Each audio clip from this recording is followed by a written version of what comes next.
అవురా సర్పంచ్ ఎలక్షన్స్ ఎప్పుడంటారా సప్పుడే లేదు ఏమోనే మొన్ననే ఎమ్మెల్యే సార్ని అడిగితే నాకు కూడా తెలియదు అన్నాడు కాకా ఈ తాప పక్క నిలబడాలేరా ఎకరం అమ్మైనా సరే పక్క గెలవాలి ఒకవేళ రిజర్వేషన్లు నాకు రాలేదనుకో నువ్వు నిలబడు మామ నీకు నేను సపోర్ట్ ఉంటా సరేనా చిన్నమ్మ మా వార్డులా నువ్వే నిలబడాలే చూడు అప్పుడే 2 ఓట్లతోటి ఓడిపోయినావు అనే చర్చలు నడుస్తున్నాయి సర్పంచ్ ఓట్ల మీద ఊర్లల్లా మీరే చూడుండ్రి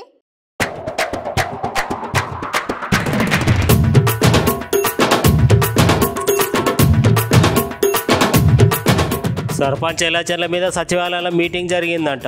తెలంగాణ రాష్ట్ర ముఖ్యమంత్రి రేవంత్ రెడ్డి 10 దినాలలో ఓటర్ లిస్టులను పంపమని అధికారులకు ఆదేశాలు ఇచ్చిండట. ఈ పని అయిపోయింది అడివే జప్పున సార్కు రిపోర్ట్ చేయాలని బీసీ కమిషన్ కోరిండట.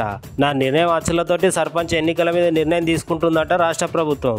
ఎంత చెప్పునైతే అంత చెప్పున పని ఒడగొట్టుకుంటని ఆఫీసర్లకు చెప్పిండు సీఎం రేవంత్ రెడ్డి సారు.